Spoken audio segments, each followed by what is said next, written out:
Aimeriez-vous pouvoir changer cette image en cette image? Si oui, restez avec moi, je vais pouvoir vous montrer comment je fais.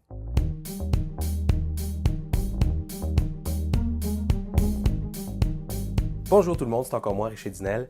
Aujourd'hui, je vais vous montrer comment je modifie et clarifie les images en photographie de nuit en particulier. Bien que je ne sois pas encore complètement un expert avec les outils que j'utilise, j'apprends et donc c'est pour ça que je veux documenter ce que je fais pour pouvoir essayer d'aider d'autres personnes en même temps parce que la meilleure façon de pouvoir apprendre, c'est d'enseigner quelque chose. Donc si je suis capable de pouvoir vous montrer quelque chose qui peut vous être utile, ça va pouvoir m'aider aussi.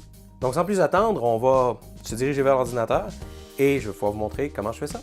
Donc on va passer au travers de tout ça relativement rapidement, mais on va quand même mettre pause entre chaque définition des paramètres qu'on va utiliser et changer. L'exposure, ou exposition, est en réalité la quantité de lumière émise sur un film photographique ou un senseur d'image électronique. Le color temperature, ou la température des couleurs, est une caractéristique de la lumière visible et est mesurée en Kelvin. Une température de plus de 5000 Kelvin est considérée une couleur froide, dont la particularité est un blanc bleuté. Les températures entre 2700 et 3000 Kelvin sont considérées les couleurs chaudes, qui vont donner un blanc jaunâtre jusqu'à rouge.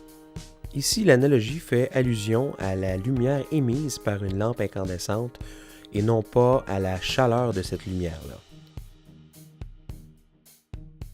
Le contrast ou contraste est la différence des luminescences et des couleurs d'un objet.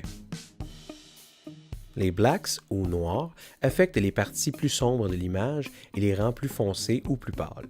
Les shadows ou ombrages va de pair avec les noirs pour ajuster davantage les parties sombres de l'image. Les whites ou blancs ajustent la luminescence absolue de l'image. Le tint ou teinte va de pair avec la température des couleurs pour les ajuster encore davantage.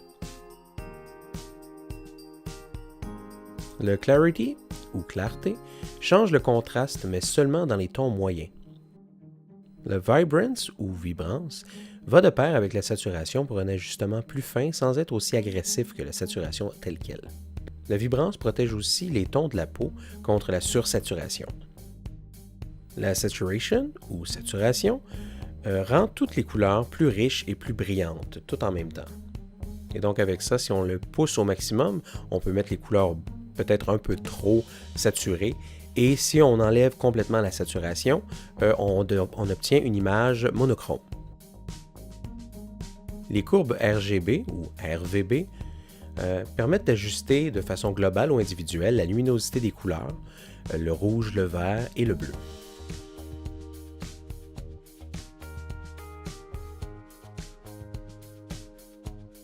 Les highlights ou surlignements va de pair avec les blancs pour ajuster la luminosité.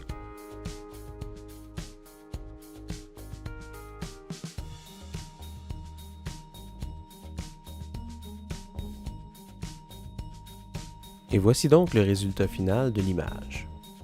Donc comme vous pouvez voir, c'est pas très compliqué, mais il y a plusieurs paramètres avec lesquels on peut jouer pour pouvoir être capable de changer quelques trucs ici et là.